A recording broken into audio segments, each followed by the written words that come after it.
Welcome back. It's Felicia here, back with another video. Today I wanted to take you through a what I eat in a few days, cook with me style video. And I'm actually so excited to be bringing this to you because it has taken a little bit of a spiral to even start this video, which I will explain in a little bit.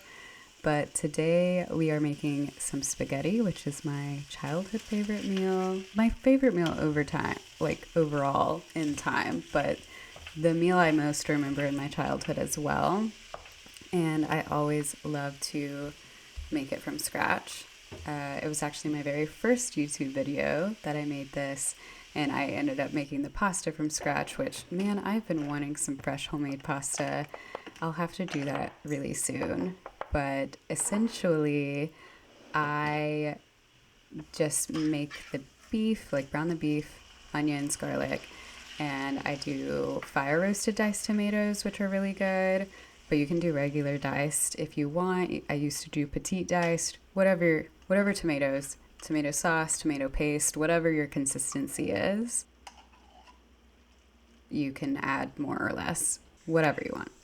Garlic, oregano, thyme, basil, and pepper and salt. Sometimes I'll just do like the Italian herbs blend. And if it was garden time, these would all be fresh, and I cannot wait to set up my garden for this year, especially at this new place, and to have fresh herbs again. I am just so thrilled that that's right around the corner. But yeah, this is my favorite childhood main meal.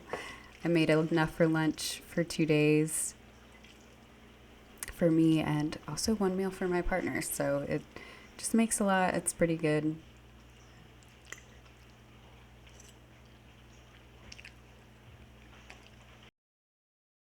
So my point to earlier, I was getting so self-conscious for some reason about my cooking because it is so repetitive, and I eat a lot of the same things. Like, I tell myself that I can't eat repetitive meals, but I can't eat the same 4 meals every 4 days.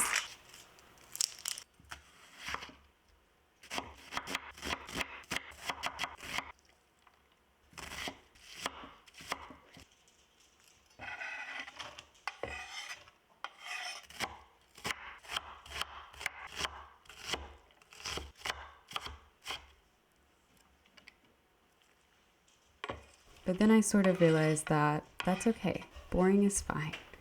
I love putting in a book, not really thinking about it, just doing my little recipe, and I cook from home literally every meal, every day. I don't do takeout anymore. I don't go out to eat. So making it kind of boring is the only way that that can really be a reality, honestly, and it helps that both me and my partner cook. But for the sauce, I'm making Mongolian beef, by the way, with some rice. For the sauce, I do beef stock, gochujang, a sriracha that you like, and tamari and fish sauce.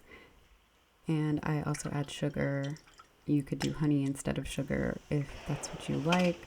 For the spices, I'll do garlic, chili powder, Chinese 5-spice, and pepper.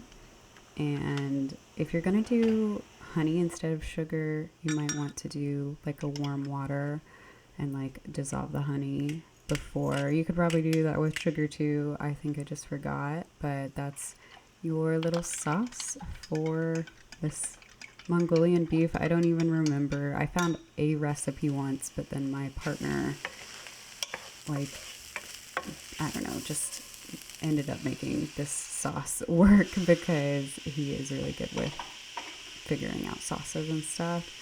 And then you make your little slurry, which I just use cornstarch. You can use potato starch, and this mixed with a little bit of cold water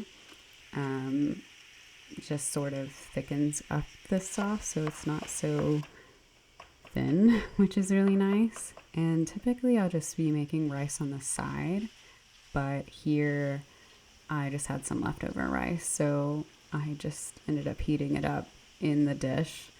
Typically I keep them separated in a way. I'll show you what it typically looks like. But this is one of my favorite meals. Instead of rice, you could also do like a pad thai noodle, and then it becomes sort of like a drunken noodle, which is really good. I'll have to show you that sometime.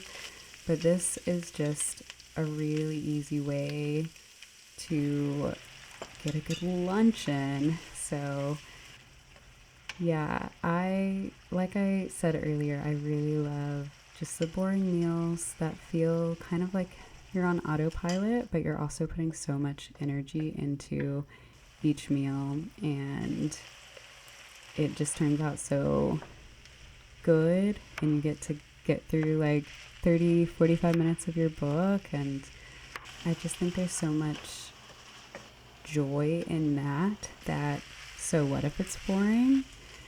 But yeah, this turned out really good. I do wish there was something green to go with it, but I didn't have any green things, so my partner was gone this night, so I ended up just watching some New Girl and enjoying the evening. There's a beautiful sunset that night. Wow. I was just in awe with that.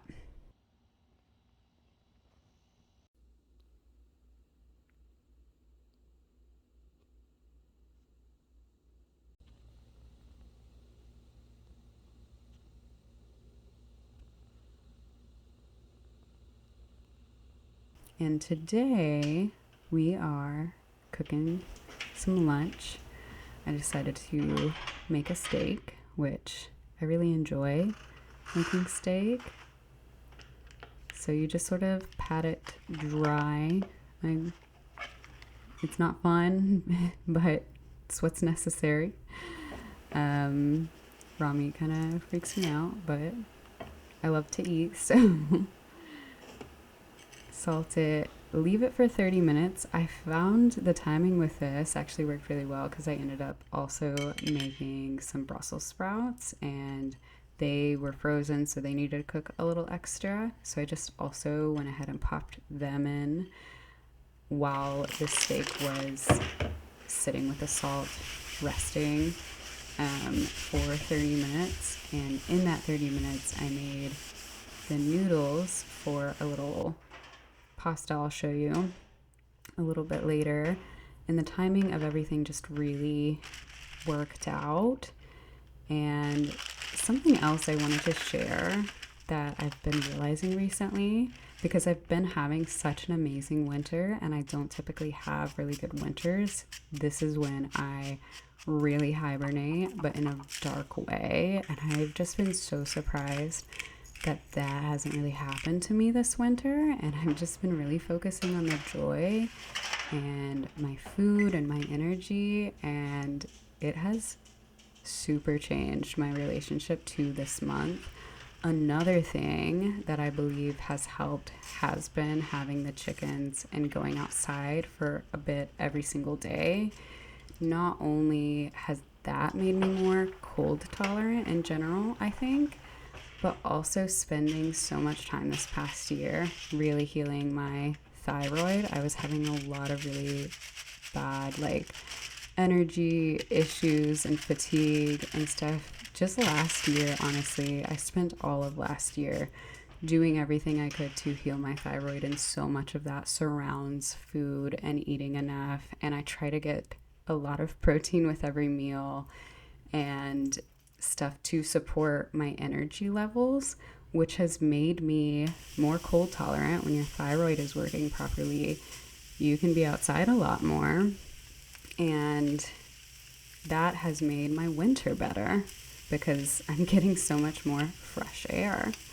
So I'll update you just on the recipe. You're done with the salt. You throw it on a really hot stainless stove. Like, you throw it. You want it to stick as soon as it hits the pan, so throw it really hard.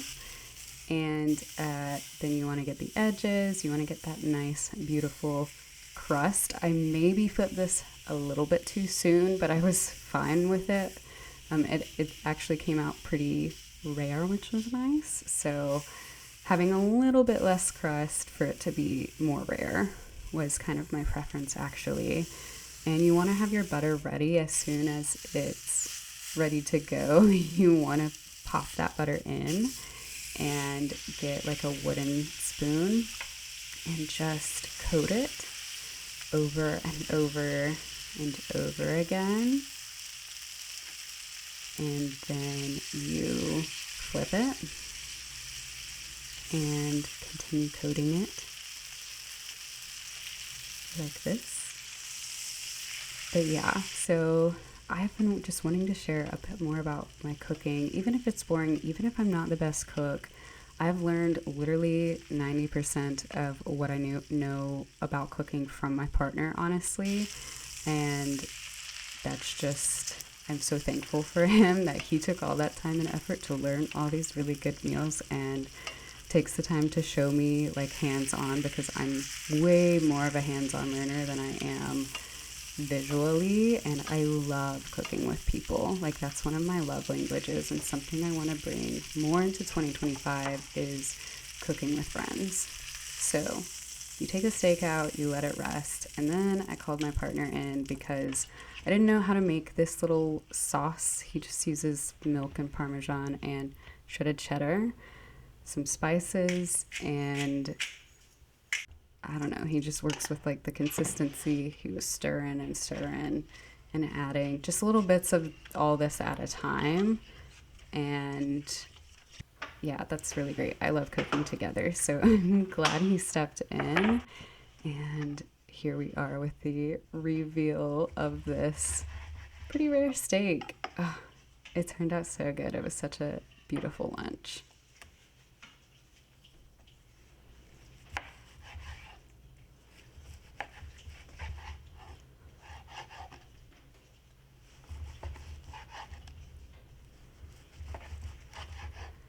But yeah, this is one of my passions is food, and I just want to share more because it was these kind of videos that really inspired me to cook more and prep more.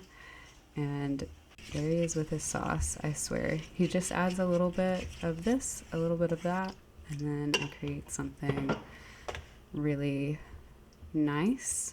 And I cannot do that. I don't know how he does it, but it's great.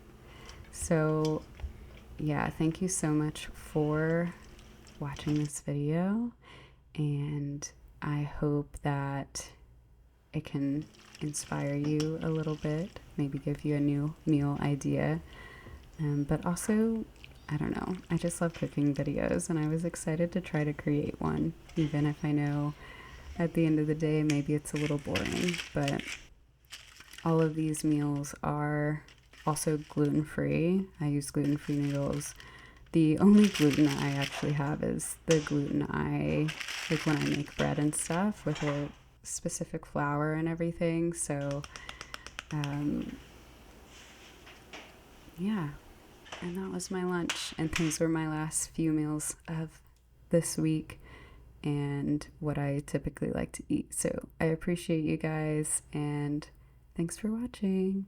Bye.